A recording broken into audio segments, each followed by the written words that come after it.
പിതാവിന്റെയും പുത്രന്റെയും പരിശുദ്ധാത്മാവിന്റെയും നാമത്തിൽ ആമേൻ. അമ്മേ പരിശുദ്ധ അമ്മേ, അമ്മേ പരിശുദ്ധമേ, ദൈവമാതാവേ, കൃപാസനത്തിലൂടെ ഞങ്ങളുടെ ദേശത്തിനും അമ്മ മധ്യസ്ഥം തേടി തന്ന എല്ലാ അനുഗ്രഹങ്ങൾക്കും കൃപകൾക്കും ഞങ്ങളിപ്പോൾ ഹൃദയം നിറഞ്ഞ നന്ദി പറയുന്നു. അമ്മേ പരിശുദ്ധമേ, ദൈവമാതാവേ, 2004 ഡിസംബർ 7 ഉച്ചകഴിഞ്ഞ് 2:30 കൃപാസനത്തിൽ സംഭവിച്ച അമ്മയുടെ പ്രത്യക്ഷപ്പെടലിനെക്കുറിച്ച് തിരുസഭയ്ക്ക് സമർപ്പിച്ചിരിക്കുന്ന പഠനരേഖകളുടെ മേൽ സഭാത്മകമായ പഠനം ആരംഭിക്കുവാൻ ഞങ്ങൾ പ്രാർത്ഥിക്കുന്നു. അമ്മേ പരിശുദ്ധമേ, ഭൂസ്വർലോകങ്ങളുടെ രാജ്ഞിയായ അങ്ങേയ്ക്ക് ഭൗമസംരക്ഷണത്തിനായി പ്രപഞ്ചപ്രകൃതിയെ തന്നെ തിരുസഭ പ്രതിഷ്ഠിക്കുവാൻ ഈ പ്രത്യക്ഷീകരണം വഴി ഇടയാക്കണമേ. പരിശുദ്ധമേ, ജപമാല മാതാവേ, സകല കൃപാസനം പ്രാർത്ഥനയോടും ചേർത്ത് ഞങ്ങളിപ്പോൾ പ്രാർത്ഥിക്കുന്ന ഈ കുടുംബത്തിന്റെ പ്രത്യേക നിയോഗം പറ മക്കളെ.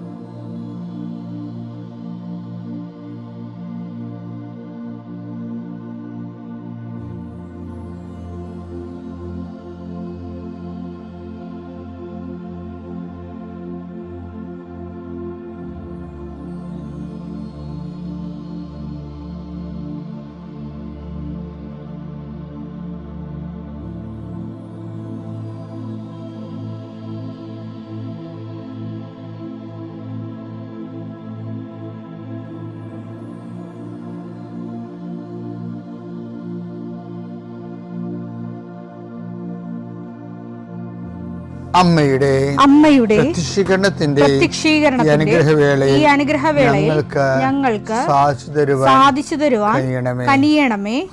ആമേൻ. വിശ്വാസ പ്രമാണം. സർവശക്തനായ പിതാവും ആകാശത്തിന്റെയും ഭൂമിയുടെയും സൃഷ്ടാവുമായ ദൈവത്തിൽ ഞാൻ വിശ്വസിക്കുന്നു. അവിടുത്തെ ഏകപുത്രനും ഞങ്ങളുടെ കർത്താവുമായ ഈശോമിശിഹായിലും ഞാൻ വിശ്വസിക്കുന്നു.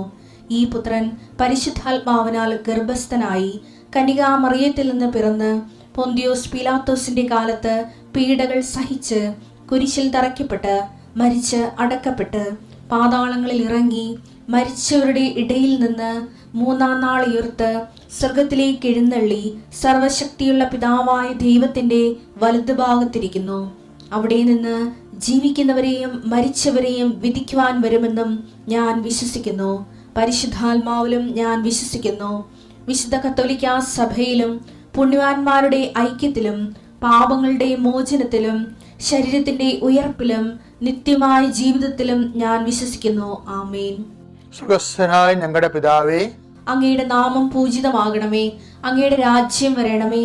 അങ്ങയുടെ തിരുമനസ് സ്വർഗത്തിലെ പോലെ ഭൂമിയിലും ആകണമേ. അന്നു വേണ്ടുന്ന ആഹാരം ഇന്ന് ഞങ്ങൾക്ക് തരണമേ.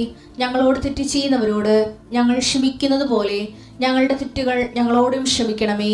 ഞങ്ങളെ പ്രലോഭനത്തിൽ ഉൾപ്പെടുത്തരുതേ, തിന്മയിൽ ഞങ്ങൾ രക്ഷിക്കണമേ. ആമേൻ. നന്മ നിറഞ്ഞ മറിയമേ, സ്വസ്തി. കർത്താവ് അങ്ങയുടെ കൂടെ സ്ത്രീകളിൽ അങ്ങ് അനുഗ്രഹിക്കപ്പെട്ടവളാകുന്നു. അങ്ങയുടെ ഉദരത്തിൻ ഫലമായി ഈശോ അനുഗ്രഹിക്കപ്പെട്ടവനാകുന്നു. പരിശുദ്ധ മറിയമേ, തമ്പുരാന്റെ അമ്മേ, പാപികളായ ഞങ്ങൾക്ക് വേണ്ടി ഇപ്പോഴും ഞങ്ങളുടെ മരണസമയത്തും തമ്പുരാനോട് അപേക്ഷിക്കണമേ. ആമേൻ. കർത്താവേ, നിന്റെ ഉന്നതമായ നാമത്തിന് സ്തോത്രം ചെയ്യുന്നു. കർത്താവേ, നിന്റെ വിശുദ്ധ പൗരോഹിത്യത്തെ മഹത്വപ്പെടുത്തണമേ. കർത്താവെ, സഭയിലുള്ള സാന്നിധ്യം പ്രകടമാക്കണം. 40 വർഷം അർപ്പിച്ച കൃപാന്റെ യുഗതിയായി കൃപാസ്ഥാനത്താരെ ജീവനോടെ പ്രത്യക്ഷപ്പെട്ട പരിശുദ്ധ അമ്മയുടെ മാധ്യസ്ഥത്തിലെ ഞാൻ അങ്ങയുടെ മക്കൾക്ക് വേണ്ടി പ്രാർത്ഥിക്കുന്നു. അമ്മേ, ഈ പ്രഭാതത്തിൽ എത്രയോ പേരാണ് അമ്മേ ഈ ഒരു പ്രാർത്ഥനയ്ക്ക് വേണ്ടി കൊതിച്ച് കാത്തിരിക്കണത്. അവർക്ക് എവിടെ എന്തെല്ലാമോ കാര്യങ്ങളുണ്ട്. ഇന്ന് അവരുടെ കഴിവിൽ നിൽക്കാത്ത കാര്യങ്ങളുണ്ട്. കർത്താവേ, അങ്ങയുടെ മക്കളുടെ കഴിവിൽ നിൽക്കാത്ത കാര്യങ്ങൾ, ആ കാര്യങ്ങളെക്കുറിച്ച് ഓർക്കുമ്പോൾ ഭയവും പേടിയും പ്രയാസവും സങ്കടവും നിരാശയും ഒക്കെ തോന്നുന്ന വിഷയങ്ങൾ, വ്യക്തികൾ, അതെല്ലാം യേശുക്രിസ്തു നാമത്തിൽ ഞാൻ ബന്ധിക്കുന്നു. കർത്താവേ, അങ്ങയുടെ മക്കള് ഇനി സമാധാനത്തിൽ വിട്ടേക്കണമെന്ന് പറഞ്ഞില്ലേ ഈശോ. ഞങ്ങളുടെ ദാസനെ സമാധാനം, എൻ്റെ രക്ഷ ഞാൻ എൻ്റെ കണ്ണുകൊണ്ട് കണ്ടിരിക്കുന്നു. അങ്ങയുടെ ദാസനെ സമാധാനം വിട്ടേക്ക്. സമയം ദീർഘദർശി പറഞ്ഞതുപോലെ അങ്ങയുടെ മക്കൾ ഈ പ്രാർത്ഥനയ്ക്ക് ശേഷം സമാധാനം കണ്ടെത്താൻ ഇടയാക്കണം പ്രാർത്ഥിക്കുന്നു. നിങ്ങളുടെ ജീവിത ചിന്തകൾ, നിങ്ങളിന്ന് പോകാനിരിക്കുന്ന ഇടങ്ങൾ, സംസാരിക്കുന്ന വ്യക്തികൾ, ഒപ്പിടുന്ന പേപ്പറുകൾ, എഴുതുന്ന രേഖകൾ, എൻ്റെ മക്കൾ ജീവിത ഉപായത്തിന് വേണ്ടിയും മേൽഗതിക്ക് വേണ്ടിയും ജോലിക്ക് വേണ്ടിയും ജോലിയുടെ അനുബന്ധ കാര്യങ്ങൾക്ക് വേണ്ടിയും എവിടെയെല്ലാം യാത്ര ചെയ്യുന്നു, ആരെല്ലാം സംസാരിക്കുന്നു, ഫോൺ ചെയ്തിട്ട് എന്തെങ്കിലും ഡേറ്റോ കാര്യമോ തീരുമാനമോ വാക്കോ പ്രവൃത്തിയോ തീരുമാനമോ കിട്ടാൻ വേണ്ടി കാത്തിരിക്കുന്നു. അതെല്ലാം മക്കൾക്ക് അനുകൂലമാവുകയും അത് ഈശോയുടെ നാമത്തിൽ ഞാൻ നിങ്ങളെ അനുഗ്രഹിക്കുകയും ചെയ്യുന്നു. എൻ്റെ കർത്താവ്, മനുഷ്യൻ്റെ ഭീഷണി കാരണം മനസ്സിന് സമാധാനം നഷ്ടപ്പെട്ടവരെ, അവരെ നീ ഏത് ഭവനത്തിൽ പ്രവേശിച്ചാലും ആ ഭവന സമാധാന ആശംസ അറിയിച്ച കർത്താവേ, നിന്റെ നാമത്തിൽ നെഞ്ചിലും നെറ്റിലും മുദ്രവാങ്ങി നിന്റെ നാമത്തിൽ വിശ്വസിക്കുന്ന ഒരു മനുഷ്യനെയും ആരും ഭിക്ഷപ്പെടുത്താൻ അനുവദിക്കരുത് കർത്താവേ. അവരെല്ലാം ശത്രുക്കളെ കാണുകയെ വിരുന്നൊരുക്കുന്ന ദൈവത്തിൻ്റെ ശക്തിവിശേഷം നിനക്കായി വിരുന്നൊരുക്കട്ടെ. നിൻ്റെ എല്ലാ ശത്രുക്കളുടെയും മുന്നിലെ നിത്യം പിതാവും പുത്രനും പരിശുദ്ധാത്മാവ് സർവീശ്വര എന്നേക്കും ആമേൻ. എൻ്റെ പ്രിയപ്പെട്ടവരെ, ബൈബിളിലെ അതിരസകരമായൊരു വാക്കുണ്ട്, ഭയങ്കര പ്രാക്ടിക്കലാണ്. നിങ്ങൾക്ക് കേൾക്കാതെ ഈ പ്രഭാഷകൻ 37 പ്രഭാഷകൻ 37:28 എല്ലാവർക്കും എല്ലാം നന്നല്ല. കേട്ടോ, എങ്ങനെയുണ്ട് പരിപാടി? എല്ലാവർക്കും എല്ലാം നല്ലതല്ല. ഇത് ബൈബിൾ ഇത് വളരെ ആപ്ലിക്കബിളായിട്ട് ഫോളോ ചെയ്യുന്ന കോമൺ പ്രിൻസിപ്പിളാണ്. ഞാനൊരു ദിവസം ഉണ്ടല്ലേ, എൻ്റെ ഒരു അടുപ്പക്കാരനുണ്ടായിരുന്നു, ഒരു ഓൾഡ് മിനിസ്റ്റർ. അപ്പം അദ്ദേഹം ഒരു മാസം കൂടുമ്പോൾ ചുമ്മാ വിസിറ്റ് വരാം. വയസ്സനായി, പണ്ട് മന്ത്രിയായിരുന്നു, ഞാൻ വകുപ്പൊന്നും വേണ്ട, അപ്പോൾ ഞങ്ങൾ പിടിച്ചെടുക്കും. അപ്പോൾ ജസ്റ്റ് ചുമ്മാ എന്നെ കാണാൻ വരും. അപ്പം ഞങ്ങളിടയ്ക്ക് തമ്മിലൊക്കെ പ്ലാൻ ഇട്ടിട്ട് ഗവൺമെൻറ് ലെവലിൽ കുറേ യാത്രകൾ നടത്തിയിട്ടുണ്ട്. ഒരു ദിവസം ഞാൻ ഇദ്ദേഹത്തിന് വീട്ടിൽ ചെന്നപ്പോൾ ഇദ്ദേഹം വീടിൻ്റെ തെക്ക് വശത്തുള്ള, അതാണ് എൻട്രൻസ്, തെക്കോട്ട് ദർശനം വീടിൻ്റെ ആ സിറ്റ് ഔട്ട് നിന്ന് തെക്കോട്ട് ഒരു 3 സ്റ്റെപ്പിട്ട എൻട്രൻസ്. ആ എൻട്രൻസ് കെട്ടി അടക്കണം പുള്ളി. അപ്പം ഞാൻ പറഞ്ഞു, സാറേ എന്നാ പരിപാടിയാണെന്ന് ചോദിച്ചു. എൻ്റെ ഇവിടെ മുഴുവൻ രോഗമാണ്. ഭാര്യ ഇപ്പം അവിടെ രോഗമായിട്ട് കിടക്കുക, ഇപ്പം മകന് അസുഖം, എനിക്കസുഖം. അപ്പം ഇത് എന്നെക്കുറിച്ച് പറഞ്ഞപ്പോൾ ഈ വിഷയത്തൊക്കെ അറിവുള്ളവർ പറഞ്ഞത്, തെക്കോട്ട് ഇറങ്ങണത് ശരിയല്ല. തെക്കോട്ട് ഇറങ്ങി എപ്പോഴും ഇങ്ങനെ ക്ഷീണവും രോഗവും ചിലപ്പോൾ മരണം വരെ സംഭവിക്കും. അതുകൊണ്ട് അത് കെട്ടിയടച്ചിട്ട് കിഴക്കോട്ട് ഇറങ്ങാൻ പറഞ്ഞു. അപ്പം അദ്ദേഹം എന്നെക്കാലത്ത് പ്രായമുള്ളതുകൊണ്ട് ഞാൻ തർക്കുത്തരത്തിലൊന്നും പോയില്ല. എന്താ വെച്ചാൽ തർക്കുത്തരത്തിലൊരു വകുപ്പോടെ ഉണ്ട്. എന്നിട്ട് സംഭവിച്ചു കഴിഞ്ഞാൽ ഇപ്പം നമ്മുടെ ഈ സാറ് കിഴക്കോട്ട് ഇറങ്ങിയാലും കിഴക്ക് വേറെ ആൾക്കാരുടെ വീടും മതിലൊക്കെ, അതെനിക്കറിയാം. റോഡ് തെക്കുവശത്താണ്. ഇപ്പം കിഴക്കോട്ട് ഇറങ്ങിയാലും നമ്മൾ റോഡിലോട്ട് കയറുമ്പോൾ തെക്കോട്ട് തിരിയേണ്ടി വരും. അപ്പോൾ അതെന്താ, അത് പിന്നെ തെക്കോട്ട് തിരിയണമല്ല. അപ്പം ഞാൻ അതിനെക്കുറിച്ച് അദ്ദേഹത്തിൻ്റെ പ്രായവും പിന്നെ അല്ല, ഞാൻ മറ്റുള്ളവരുടെ വിശ്വാസത്തെ മാനിക്കുന്ന ഒരാളാണ് പൊതുവെ. അപ്പോൾ എന്നാലും എൻ്റെ മനസ്സിൽ ഒരു വചനം വന്ന്, എന്താണെന്നറിയാമോ, ഈ ക്രിസ്തുവിൽ വിശ്വസിക്കുന്നവർക്ക് അല്ലെങ്കിൽ ബൈബിളിൽ വിശ്വസിക്കുന്നവരൊക്കെ ഒരു നിലപാടുണ്ട്. നിയമാവർത്തനം 18:14 നീ കീഴടക്കാൻ പോകുന്ന ജനതകൾ ജ്യോത്സ്യരെയും പ്രാശ്നികരെയും ശ്രവിച്ചിരുന്നു. എന്നാൽ നിന്റെ ദൈവമായ കർത്താവ് നിന്നെ അതിനനുവദിച്ചിട്ടില്ല. ആ തെറ്റാണ് ശരിയാണെന്നല്ല ബൈബിൾ പറയണത്. You are not allowed to do so. അതെപ്പോഴും നമ്മൾ ഓർക്കണം.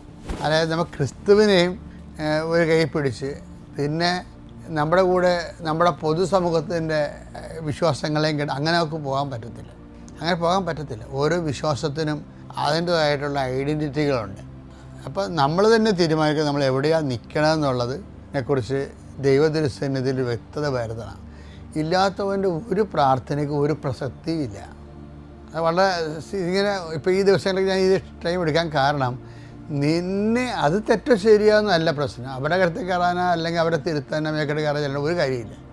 Let them have their faith. പക്ഷെ നിന്നെ അതിനെ അനുവദിച്ചിട്ടില്ല. When you receive the faith of the Bible and its revelation, കർത്താവിൻ്റെ വെളിപാട് നീ ഫോൺ ചെല്ലുമ്പോൾ നിനക്ക് ദൈവത്തിൻ്റെ വചനങ്ങളാണ് നിൻ്റെ വഴികാട്ടി. അതിനെതിരെ വരുന്ന ഒരു സാധനത്തിൻ്റെ നിങ്ങൾ പോയി തലവെച്ചാൽ ഒരു ഗുണം ഉണ്ടാകത്തില്ലെന്നും തന്നെയല്ല, നീ അത് കൺഫ്യൂഷനാണ്. വിരുദ്ധാഹാരം കഴിക്കുമ്പോൾ ഉണ്ടാകുന്ന ചില ആൾക്കാർ പറഞ്ഞേ മീനും മോരും കൂടെ കഴിച്ചു കഴിഞ്ഞാൽ വെള്ളപ്പാണ്ട് ഉണ്ടാകുമെന്ന് പറയും. അത് കുറേയൊക്കെ ശരിയാണ്, വൈദ്യശാസ്ത്രപരമായിട്ട് ശരിയാണത്. അപ്പം അതുകൊണ്ട് ചുമ്മാ വിശ്വാസികളുടെ കൂട്ടത്തിൽ കുറേ വെള്ളപ്പാണ്ടുകാരുണ്ട്. അവർ വിരുദ്ധാഹാരം കഴിച്ച് വെള്ളപ്പാണ്ടാകണതാണ്. അപ്പം അതുകൊണ്ട് ബൈബിളിൻ്റെ ഈ കൃത്യമായ സ്റ്റാൻഡിങ് ഇൻസ്ട്രക്ഷൻ ഉണ്ട് ഈ വിഷയത്തിൽ. അതുകൊണ്ടാണ് ഈശോ പറഞ്ഞത്, ഞാനാകുന്നു വഴി, ഞാനാണോ സത്യം, ഞാനാണ് ജീവൻ. നീ അതല്ലേ ഫോളോ ചെയ്യണത്.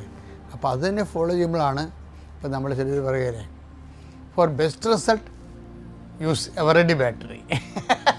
അത് കമ്പനിക്കാരൊക്കെ തന്നെ പറയണത്, അവിടെ ആ ടോർച്ചിൻ്റെ ആ പ്രകാശം സമ്പൂർണ്ണമായിട്ട് കിട്ടണമെങ്കിൽ അതിനുവേണ്ടി ഡിസൈൻ ചെയ്തിരിക്കുന്ന അവരുടെ ബാറ്ററി ഉണ്ട്. അതാണ് വിഷയം. അല്ലാതെ എവറഡി ബാറ്ററി എടുത്ത് കൊണ്ടുപോയി തോഷോ ഇടുകയോ അല്ലെങ്കിൽ റേഡിയോ ബാറ്ററി വെക്കുകയോ ചെയ്ത് കഴിഞ്ഞാൽ കമ്പനിക്കാരെ ഉത്തരവാദിത്വമല്ല. ഇതൊക്കെ ഒരു ഉദാഹരണം മാത്രമേ ഉള്ളൂ. ഈ ഉദാഹരണത്തിനും ഉപമകൾക്കും ഒക്കെ അതിൻ്റെതായിട്ടുള്ള ലിംബൻ ഡെഫ്നെസ് ഉണ്ടാവും. എങ്കിലും പെട്ടെന്ന് കാര്യം മനസ്സിലാക്കാൻ വേണ്ടി ഞാൻ പറഞ്ഞതേ ഉള്ളൂ.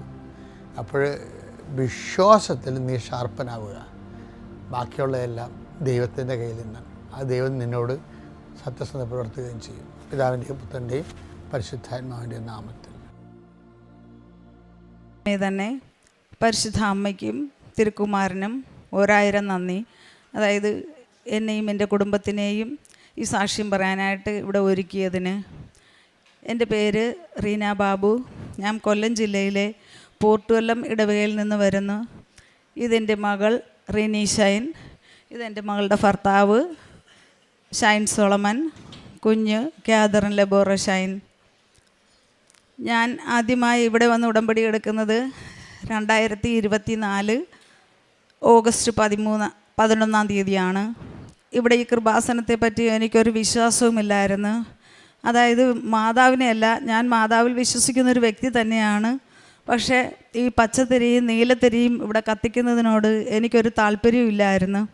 ഞാനിവിടെ വന്ന് ഉടമ്പടി എടുക്കുന്നതിനുള്ള മെയിൻ കാരണം, എൻ്റെ മകളെ വിവാഹം കഴിഞ്ഞയച്ചിട്ട് 10 വർഷം കഴിഞ്ഞിട്ടുണ്ടായിരുന്നു. പക്ഷേ എൻ്റെ മകൾക്ക് കുട്ടികളില്ലായിരുന്നു. ഞങ്ങൾ ഒരുപാട് നേർച്ചകൾ നടത്തി, ഒരുപാട് പള്ളികളിലും എല്ലാം പോയി. ഞാൻ ഡെയിലി പള്ളിയിൽ പോകുന്നൊരു വ്യക്തി തന്നെയാണ്. ഞാൻ 25 വർഷം കൊണ്ട് ഡെയിലി മാസിന് പോകുന്നുണ്ട്. പക്ഷേ പലരും എന്നോട് പറയും, നിങ്ങൾ പ്രാർത്ഥിച്ചിട്ട് എന്താ നിങ്ങളുടെ മകൾക്ക് കുട്ടികളെ കിട്ടാത്തതെന്ന്. എനിക്ക് പ്രാർത്ഥിക്കാൻ അറിഞ്ഞുകൂടാന്ന് വരെ സകലരും ഞങ്ങളോട് പറഞ്ഞു. ഞങ്ങൾ വളരെയേറെ നിരാശയിലായിരുന്നു. അതായത് പലരും ഞങ്ങളെ പല രീതിയിലും വേദനിപ്പിച്ചിട്ടുണ്ട്. ഇതെന്താ മകളെ കെട്ടിച്ചിട്ട് മക്കളില്ല, മകനെ കെട്ടിച്ചിട്ട് മക്കളില്ലല്ലേ, ഇതെന്താ മച്ചിക്കൂട്ടമാണോ? അതുമാത്രമല്ല, എൻ്റെ ഫ്രണ്ട്സ് ആണെങ്കിൽ പോലും അവരുടെ കുട്ടികൾക്ക് കുഞ്ഞുങ്ങളുണ്ടെങ്കിലും പ്രഗ്നൻ്റ് ആയാലും അവരെൻ്റെ അടുത്ത് പറയത്തില്ല. അതുമാത്രമല്ല, അവർ പള്ളിയിൽ 40-ാം ദിവസം പള്ളി ഒതുക്കയറാൻ വരുമ്പോഴത്തേക്ക് അവരെന്നെ കണ്ടാൽ ഫേസ് ചെയ്യത്തുമില്ല. കാരണം എൻ്റെ മകൾക്ക് കുട്ടികളില്ലല്ലോ. പക്ഷേ ഇതെല്ലാം കൂടെ കണ്ടിട്ടാണ് ഞാൻ അവസാനം എന്നോണം ഞാൻ വിചാരിച്ച് കൃപാസനത്തിലൊന്ന് വരാം. അറ്റ കൈ എന്നോണമാണ് ഞാൻ ഈ മാതാവിൻ്റെ സന്നിധിയിൽ വരുന്നത്. അപ്പോൾ അവിടെ നിന്നൊരു കൊച്ചൊരു വണ്ടി വിട്ട് ഞാൻ ആ വണ്ടിയിൽ കയറി ഇവിടെ വന്നിറങ്ങി. അത്ഭുതമെന്ന് പറയട്ടെ, ഞാൻ വണ്ടിയിൽ നിന്നും കാലെടുത്ത് വെച്ചപ്പോൾ തന്നെ എൻ്റെ ശരീരത്തിനൊരു സ്പാർക്കുണ്ടായി. അപ്പോഴേ എനിക്ക് മനസ്സിലായി മാതാവ് എൻ്റെ മകൾക്ക് കുഞ്ഞിനെ കൊടുക്കുമെന്നുള്ളത്. ഞാൻ ശക്തമായിട്ട് പ്രാർത്ഥിക്കാൻ തുടങ്ങി. ഞാൻ നല്ല രീതിയിൽ ഉടമ്പടി കൊണ്ടുപോയി. ഞാൻ പ്രാർത്ഥിക്കുകയും കുർബാന കൂടുകയും ആരാധനയിൽ പങ്കെടുക്കുകയും എല്ലാം ചെയ്തുകൊണ്ടിരുന്നു. പക്ഷേ 7 മാസം കഴിഞ്ഞിട്ടും എൻ്റെ മകൾക്ക് ഒന്നും ആയില്ല. എന്നാലും ഞാൻ ഉടമ്പടിയിൽ തന്നെയാണ്. പക്ഷേ എൻ്റെ മകൾ ഒരു ദിവസം എന്നോട് പറഞ്ഞ്, എനിക്ക് കുഞ്ഞുങ്ങളുണ്ടാകുന്നില്ലല്ലോ അമ്മേ, എന്തായാലും ഒരു കാര്യം ചെയ്യാം, ഒരു കുഞ്ഞിനെ ദത്തെടുക്കണമെന്നുണ്ടെങ്കിൽ ഒരു സ്വന്തമായിട്ടൊരു ഭവനം വേണ്ടേ? ഞാൻ ഇസ്രായേലിലെങ്ങാനും പോയി 5 വർഷം ജോലി ചെയ്യാം, 2 വർഷം കടങ്ങൾ തീർത്താലും 3 വർഷം കൊണ്ട് ഒരു വീടെടുത്ത് കഴിഞ്ഞാൽ ആ വീട് എഴുതി വെച്ചിട്ട് എനിക്കൊരു കുഞ്ഞിനെ എടുക്കാമല്ലോ എന്ന്. അപ്പം ഞാനും എൻ്റെ ഭർത്താവും പറഞ്ഞു, മോക്ക് ഇത് നേരത്തെ അങ്ങനെയുള്ള ഒരു ചിന്ത ഉണ്ടായിരുന്നുണ്ടെങ്കിൽ ഞങ്ങളുടെ അടുത്ത് പറഞ്ഞുകൂടായിരുന്നോ, ഞങ്ങൾ നേരത്തെ തന്നെ മോക്ക് പോകാനുള്ള വഴി ഒരുക്കി തരുമായിരുന്നല്ലോ എന്ന് പറഞ്ഞു. അങ്ങനെ പപ്പാടെ ഒരു ഫ്രണ്ടിൻ്റെ മോളുടെ അടുത്ത് പറഞ്ഞ് ഇസ്രയേലിൽ പോകാനുള്ളതെല്ലാം സെറ്റാക്കി. അതായത് 1.5 ലക്ഷം രൂപ വരെ പ്രോസസ്സിങ് നടത്തി, 2.5 ലക്ഷം രൂപ വിസയ്ക്കും കൊടുത്തു കഴിഞ്ഞു. എൻ്റെ മോൾക്ക് ഏകദേശം വിസ വരാൻ എല്ലാ ഡേറ്റും ആയി. അപ്പം വീണ്ടും 2025 മാർച്ച് 13 ഞാൻ ഉടമ്പടി എടുക്കാൻ വന്നു. ഇതിനിടയ്ക്ക് വെച്ച് എൻ്റെ മോളെയും കൂടെ ഞാൻ ഇവിടെ കൊണ്ടുവന്ന് ഉടമ്പടി പുതുക്കിയിട്ടുണ്ടായിരുന്നു. മോളും മാതാവിനും ഈശോയ്ക്കും 1000 നന്ദി. എൻ്റെ പേര് റിനി. ഞാനിവിടെ 2019 ആദ്യമായിട്ട് ഉടമ്പടി എടുക്കാൻ വരുന്നത്. അമ്മ 24 വരുന്നത്, പക്ഷേ ഞാൻ 19 വന്നിട്ടുണ്ടായിരുന്നു. അപ്പോൾ ആദ്യമായിട്ട് ഇവിടെ വന്നപ്പോൾ ഇവിടെ നമുക്കറിയാം, എടുക്കുന്നവർക്കറിയാം, കേരളത്തിനകത്തുള്ളവരുടെ ഫോമിൻ്റെ കളറ് കേരളത്തിന് പുറത്ത്, എബ്രോഡ്, അങ്ങനെ പല പല കളറിലാണ്. അപ്പോൾ ഞാൻ ആദ്യമായിട്ട് എനിക്ക് ഇവിടുത്തെ രീതികളൊന്നും അന്ന് അറിയില്ല. വന്നപ്പോഴേക്കും ഇതെന്താ ഈ ഒരു ഡിസ്ക്രിമിനേഷൻ എന്താണെന്ന് അത് എനിക്ക് എന്തോ ഒരു ഡൈജസ്റ്റബിൾ ആയില്ല ഫസ്റ്റ്. അങ്ങനെ അത് എടുത്ത് പോയി പ്രാർത്ഥനയൊക്കെ ചെയ്യുന്നുണ്ട്. അപ്പം എൻ്റെ കല്യാണം കഴിഞ്ഞിട്ട് ഇപ്പോൾ ഈ 2026 ഏപ്രിലിൽ ഞാൻ 12 വർഷം കംപ്ലീറ്റ് ചെയ്തിരിക്കുകയാണ്. അപ്പം കുട്ടികളില്ല. അപ്പോൾ ആദ്യം ഞങ്ങളുടെ കല്യാണം കഴിഞ്ഞ് 2 വർഷം കഴിഞ്ഞ് ആ ഒരു സമയത്തൊക്കെ ട്രീറ്റ്മെൻറ്റൊക്കെ സ്റ്റാർട്ട് ചെയ്തു. അപ്പോൾ നമ്മൾ ചെക്കപ്പ് ചെയ്തപ്പോഴേക്കും എനിക്ക് ഒരു ഒവേറിയൻ സിസ്റ്റിൻ്റെ ഒരു പ്രോബ്ലം ഉണ്ടായിരുന്നു. അത് സർജറി ചെയ്യണമെന്ന് പറഞ്ഞു. ലാപ്പ് ചെയ്തു, സർജറി ചെയ്തു. ഹസ്ബൻഡിന് സ്പെർം മോട്ടിലിറ്റിയുടെ ഒരു ഇഷ്യൂ ഉണ്ടായിരുന്നു. അപ്പോൾ നമ്മൾ അത് കഴിഞ്ഞു, അതിന് മരുന്നെടുക്കുന്നു. പക്ഷേ ഈ 8-10 വർഷത്തോളം നമ്മൾ ഈ മരുന്ന് കഴിക്കുന്നു. എല്ലാ മരുന്നുകളും, ആയുർവേദം, അലോപ്പതി, ഹോമിയോപ്പതി ഒക്കെ നമ്മൾ ചെയ്തിട്ടുണ്ട്. അതിലൊന്നും നമുക്ക് ഒരു റിസൾട്ട് വരുന്നില്ല. അപ്പം നമ്മൾ മാനസികമായിട്ട് ഭയങ്കരമായിട്ട് അങ്ങ് തകർന്നു. ഇനിയിപ്പം ഞാൻ ഒരുപാട് അടി കൂടിയിട്ടുണ്ട് ഞാൻ മാതാവിനോട്. ഞാൻ ഒരുപാട് പ്രാർത്ഥിക്കുന്നില്ല, എന്നിട്ട് എന്താ നീ എനിക്കൊന്നും തരാത്തേന്നും പറഞ്ഞിട്ട്. അങ്ങനെ 19 ശേഷം പിന്നെ കോവിഡ് വരുന്നു, പുതുക്കാനൊന്നും പറ്റണില്ല. പിന്നെ എനിക്കങ്ങ് വരാനുള്ള ഒരിതില്ല. പിന്നെ അമ്മ 2024 അമ്മ വന്നു കഴിഞ്ഞപ്പോഴേക്കും അമ്മ എന്നോട് പറഞ്ഞു, നീ വാ അവിടെ. കാരണം അമ്മയ്ക്കുണ്ടായ അനുഭവം വെച്ചിട്ട് അമ്മ പറഞ്ഞു, എൻ്റെ മനസ്സ് പറയുന്നു അങ്ങ് അത് തരും. എന്നിട്ട് ഞാനില്ല, എന്തിനാ, ഞാൻ ഒരുപാട് പ്രാർത്ഥിക്കുന്നു, കുഞ്ഞുനാൾ മൂലം ഞാൻ പള്ളിയിൽ വരുന്നില്ലേ, എന്നിട്ടൊന്നും എനിക്ക് വരുന്നില്ലല്ലോ എന്ന് പറഞ്ഞിട്ട് ഞാനങ്ങ് ഭയങ്കരമായിട്ട് വിഷമിച്ചു. അങ്ങനെയാണ് അമ്മ പറഞ്ഞില്ല, നീ ഇവിടെ വാ, എൻ്റെ കൂടെ വാ എന്ന് പറഞ്ഞു. അമ്മ എൻ്റെ മുമ്പിൽ ഇരുന്ന് കരഞ്ഞു. അങ്ങനെ ഞാൻ അമ്മയ്ക്ക് വേണ്ടിയിട്ട് 2ാമതും ഞാൻ വന്നു, പുതുക്കി. പിന്നീടും അത് നമുക്കൊന്നും റിസൾട്ട് ഇങ്ങനെ വരുന്നില്ല. അതിനുശേഷമാണ് ഞാൻ അമ്മ പറഞ്ഞതുപോലെ അഡോപ്റ്റ് ചെയ്താലോ എന്നൊക്കെയുള്ള ഒരു ഓപ്ഷൻ മനസ്സിലേക്ക് വരുന്നത്. അപ്പോൾ ഇതിനു മുമ്പ് ഞങ്ങൾ കല്യാണം കഴിഞ്ഞ ഇടയ്ക്ക് IMSൽ ദമ്പതി ധ്യാനം കൂടിയിട്ടുണ്ട്. അപ്പോൾ ഈ IVF ട്രീറ്റ്മെൻറ്റിൽ ഒരേ സമയം ഒന്നിലേറെ ഭ്രൂണങ്ങൾ ഉണ്ടാക്കുമെന്നും അതിലേറ്റവും ആരോഗ്യമുള്ളതിനെയാണ് നമ്മുടെ ഉള്ളിൽ നിക്ഷേപിക്കുന്നത്, അതെനിക്കറിയില്ലായിരുന്നു. അപ്പോൾ അവിടെ വെച്ചിട്ടാണ് അച്ഛൻ ഇങ്ങനെ IVF തെറ്റാണെന്നുള്ള രീതിയിൽ ഇതിനെ നമുക്ക് പറഞ്ഞു തരുന്നത്. അപ്പോൾ ഞാൻ ഈശോയെ അതൊന്നും ചെയ്യാനിട വരുത്തരുതേന്ന് പ്രാർത്ഥിച്ചിട്ടുണ്ടായിരുന്നു. അങ്ങനെ ഞങ്ങൾ വീണ്ടും ട്രീറ്റ്മെൻറ്റ് കണ്ടിന്യൂ ചെയ്യുന്നു. പിന്നെ IUI ട്രീറ്റ്മെൻറ്റ് എന്ന് പറഞ്ഞാൽ സ്പേം തന്നെ നന്നായിട്ട് വാഷ് ഔട്ട് ചെയ്ത് കളക്ട് ചെയ്ത് അതിൽ ആരോഗ്യമുള്ള സ്പേമിനെ യൂട്രസിലേക്ക് ഇഞ്ചെക്ട് ചെയ്യുന്ന രീതിയാണ്. അതൊരു 3 പ്രാവശ്യം നമ്മൾ അത് ചെയ്തു. അതിലും റിസൾട്ടൊന്നുമില്ല. അതിനുശേഷം ഞാൻ പിന്നീട് അമ്മയുടെ കൂടെ വന്ന് 2024 അമ്മയുടെ കൂടെ വന്നിട്ട് എൻ്റെ 2ാമത്തെ പുതുക്കൽ അന്നാണ്, ഉടമ്പടി പുതുക്കൽ. പിന്നീട് ഇസ്രായേലിലേക്ക് പോകാനുള്ളൊരു ഓപ്ഷൻ വരുന്നു. അപ്പം ഇസ്രായേലിലേക്ക് പോകുമ്പോൾ ഞാൻ പറഞ്ഞു, ഞങ്ങൾ കുടുംബ വീട്ടിലാണ് താമസിക്കുക. അപ്പം അറിയാമല്ലോ, ഒരു കുഞ്ഞിനെ അഡോപ്റ്റ് ചെയ്യണമെങ്കിൽ നമ്മൾ ഇതൊക്കെ സ്വത്തുക്കൾ എന്തെങ്കിലുമൊക്കെ എഴുതി വെക്കണം. അപ്പം നമുക്കത് പറ്റില്ല. അതുകൊണ്ടാണ് ഞാൻ പോയിട്ട് അത് വെച്ചിട്ട് ഒരു വീടൊക്കെ എടുത്ത് അത് വെച്ചിട്ട് ഒരു കുഞ്ഞിനെ അങ്ങ് അഡോപ്റ്റ് ചെയ്യാമെന്ന് വിചാരിക്കുന്നു. അങ്ങനെ ഇസ്രായേലിലേക്ക് പോകാനുള്ള പ്രോസസ്സും കാര്യങ്ങളും ഒക്കെ നടക്കുന്നു. അതിൻ്റെ ക്ലാസ്സൊക്കെ അറ്റൻഡ് ചെയ്യുന്നു. അതിൻ്റെ പൈസ ഏകദേശം ഒരു 3 ലക്ഷത്തോളം രൂപയൊക്കെ അതിനൊക്കെ കൊടുത്തു. അപ്പോൾ കൊടുത്തൊക്കെ കഴിഞ്ഞിട്ട് ഏകദേശം എൻ്റെ 3ാമത്തെ പുതുക്കലിൻ്റെ സമയമായി. അങ്ങനെ ഞാനിവിടെ വന്ന് നിയോഗം എഴുതുമ്പോൾ അപ്പോഴേക്കും മനസ്സിൽ എഴുതുന്നത് വരെ ഞാൻ ഇനിയിപ്പോൾ 1ാമത്തെ നിയോഗം കുഞ്ഞിൻ്റെ കാര്യം എന്തിനാണ് എഴുതുന്നത്, അതേ പോകാൻ പോകുമല്ലേ. അപ്പോഴേക്കും എൻ്റെ മത്താശ വരെ വന്നു, പോകാൻ പോകുമല്ലേ, ഇനി കുഞ്ഞിൻ്റെ നിയോഗം എഴുതിയിട്ട് എന്തിനാ, അത് 1ാമത്തെ നിയോഗം അത് വെക്കണ്ട, കാരണം ഇനി 5 വർഷത്തെ ആ ഒരു ഇത് കഴിഞ്ഞിട്ടല്ലേ ഉള്ളൂ. പക്ഷെ എന്നാലും എഴുതാൻ പോയപ്പോൾ ഉള്ളിൽ എന്തോ അതങ്ങനെ അല്ലല്ലോ, ഏറ്റവും പ്രയോറിറ്റി അതല്ലേ എന്ന് പറഞ്ഞിട്ട് അതെന്തോ ഉള്ളിൽ എന്തോ ഒരു തോന്നൽ. ഞാൻ അങ്ങനെ വീണ്ടും സാധാരണ ഞാൻ നിയോഗം 1, 2, 3 ഇങ്ങനെ ഇടുക താഴേക്ക്. പക്ഷെ അന്ന് ഞാൻ എന്തോ 1, 2 അങ്ങനെ ഇട്ടിട്ടാണ് നിയോഗം എഴുതുന്നത്. അപ്പോൾ ഇവിടെ ആദ്യത്തെ നിയോഗം കുഞ്ഞിൻ്റെ കാര്യം എഴുതുന്നു, കുഞ്ഞിനെ വേണമെന്നുള്ളത്.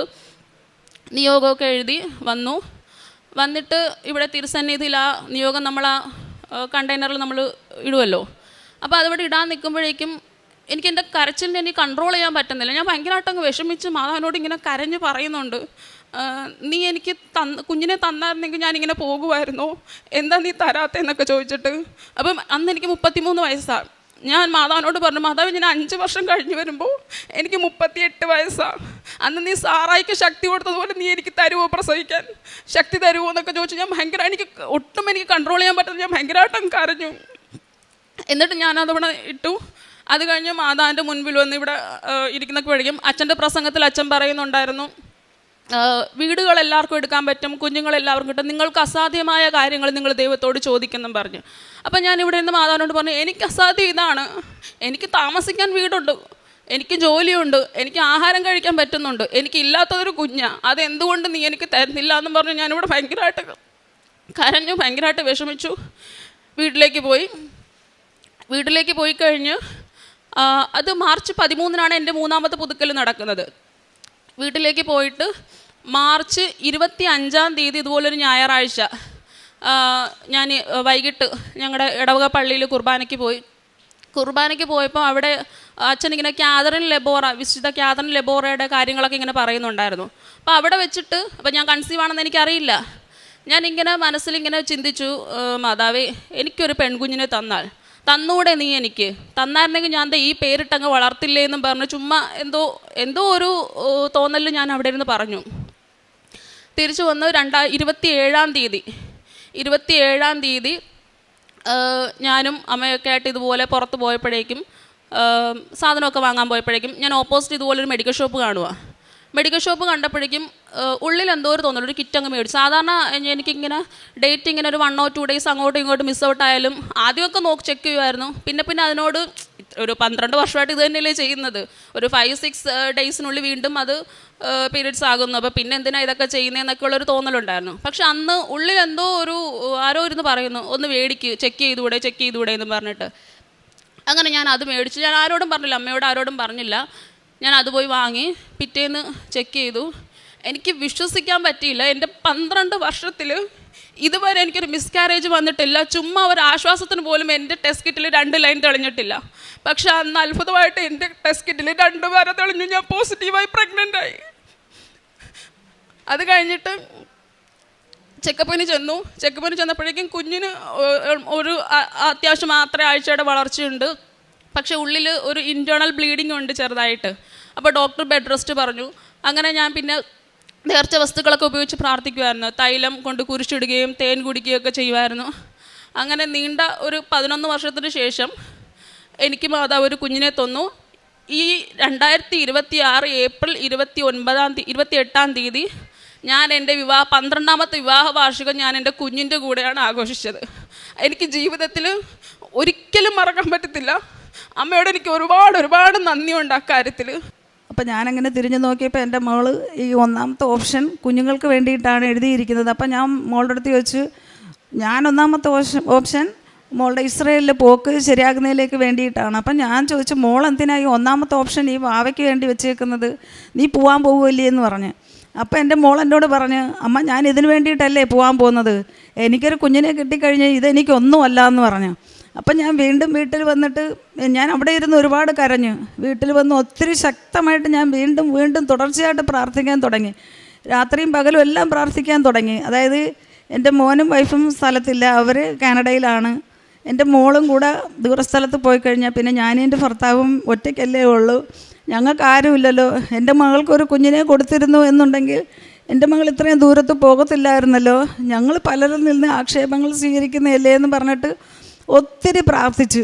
അതിനുശേഷമാണ് ഞാൻ ഈ 2025 മാർച്ച്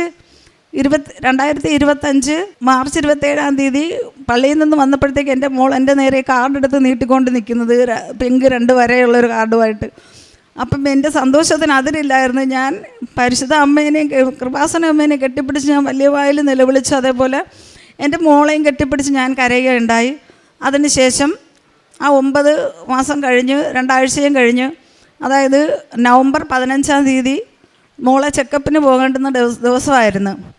അന്ന് ചെക്കപ്പിന് പോകാൻ നേരം ഞാൻ വെളുപ്പിനെ ഇതുപോലെ എഴുന്നേറ്റ് പ്രാർത്ഥന പിടിച്ചിട്ട് ഞാനിങ്ങനെ ബൈബിൾ എടുത്തപ്പോഴത്തേക്ക് ബൈബിളിനകത്ത് മത്തായിയുടെ സുവിശേഷം 3-ാം അധ്യായം 13-ാം വാക്യം, അതായത് യേശുവിൻ്റെ ജ്ഞാനസ്നാനം, അങ്ങനെയുള്ളൊരു വാക്യമാണ് കിട്ടിയത്. ഞാൻ തിരിഞ്ഞ് മോളോട് പറഞ്ഞ്, മോളെ ഇന്ന് പ്രസവം നടക്കും.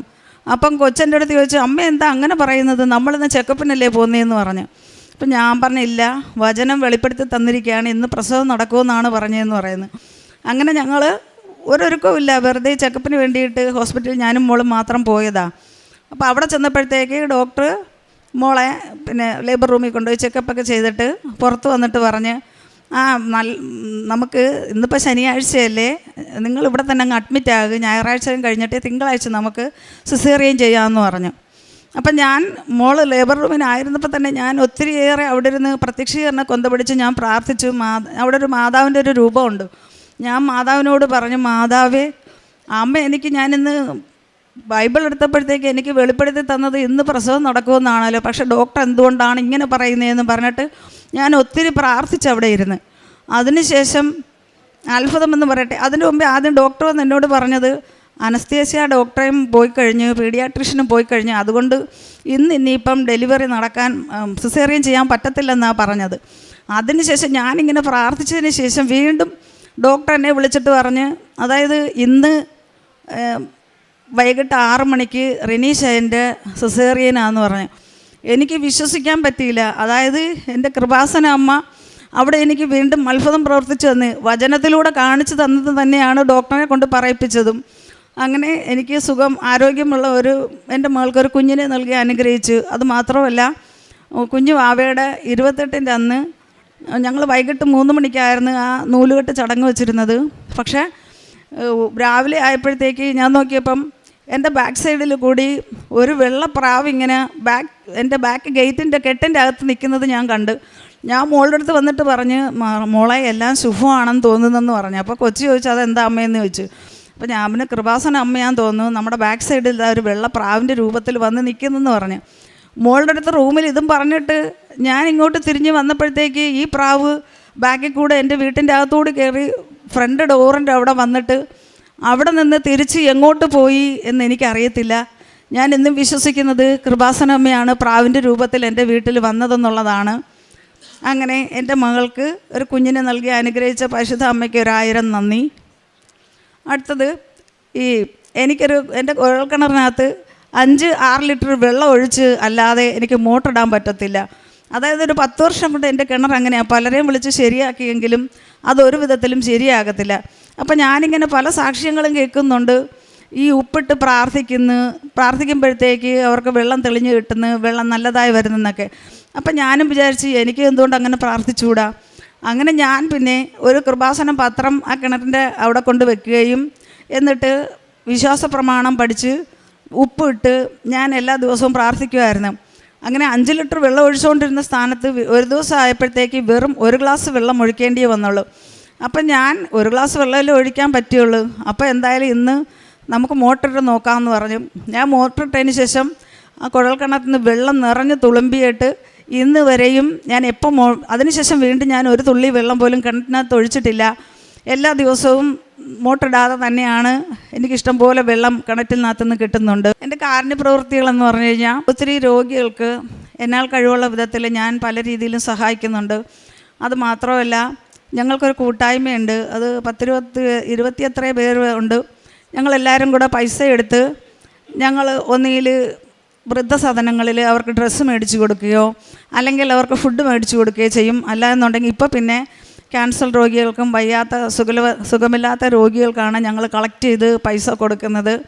അങ്ങനെയുള്ള കാരുണ്യ പ്രവൃത്തികളൊക്കെ ഞാൻ ചെയ്യുന്നുണ്ട്. പിന്നെ എൻ്റെ ആത്മീയമായിട്ട് ഞാൻ എല്ലാ ദിവസവും പള്ളിയിൽ പോവുകയും കൊന്ത പഠിക്കുകയും അതുപോലെ തന്നെ ഞാൻ കുമ്പസാരിക്കുകയും എല്ലാം ചെയ്യുന്ന ഒരു വ്യക്തിയാണ്. ഇത്രയൊക്കെയാണ് പരിശുദ്ധ അമ്മയും തിരുക്കുമാരനും എൻ്റെ കുടുംബത്തിൽ ചെയ്തു തന്നത്. ഇത്രയും വലിയ നന്മകൾ എൻ്റെ കുടുംബത്തിന് ചെയ്തു തന്നതിന് അമ്മയ്ക്കും പരിശുദ്ധ കുമാരനും 1000 നന്ദി അർപ്പിക്കുന്നു. നിയമാവർത്തന പുസ്തകം 28-ാം അധ്യായം 2-ാം തിരുവചനം അരുളി ചെയ്യുന്നു,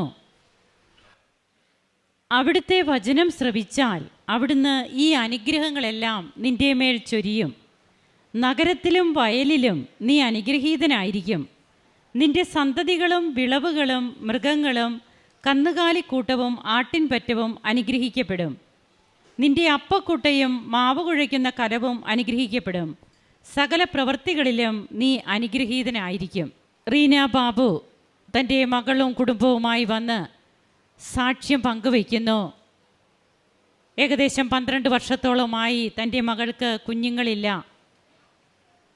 ഇന്ന് ഒരു കുഞ്ഞുമായി വന്ന്, സ്വന്തം രക്തത്തിൽ പിറന്ന ഒരു കുഞ്ഞുമായി വന്ന് ഉടമ്പടി എടുത്ത് ഉടമ്പടി അനുഭവം സ്വന്തമാക്കി.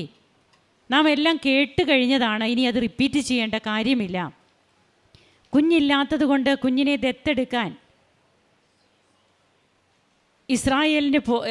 ഇസ്രായേലിൽ പോയി ജോലി ചെയ്ത് പണം സമ്പാദിച്ച് കുഞ്ഞിനെ ദത്തെടുക്കാൻ പോയ ഒരു മകൾക്കാണ് പരിശുദ്ധ അമ്മയുടെ ഉടമ്പടി നേർച്ച വസ്തുക്കളിലൂടെ മാത്രം അമ്മ ഒരു കുഞ്ഞിനെ പ്രദാനം ചെയ്യുന്നത്.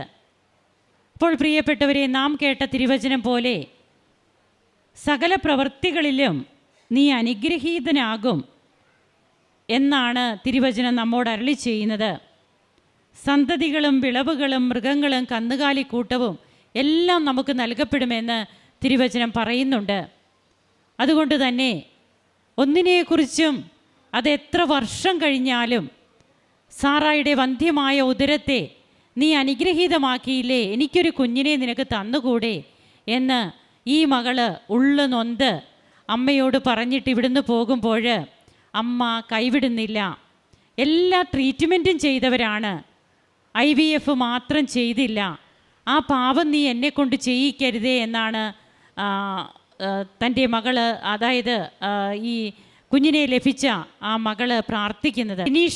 റിനി ഷൈൻ പ്രാർത്ഥിക്കുന്നത് അങ്ങനെയാണ്. അങ്ങനെ താൻ ഇവിടുന്ന് പോയതിന് ശേഷം പിന്നീട് നടന്ന കാര്യങ്ങളൊക്കെ ആ മകളും പറഞ്ഞു. അപ്പോൾ എല്ലാവരും കളിയാക്കിയിരുന്ന അവസരത്തിൽ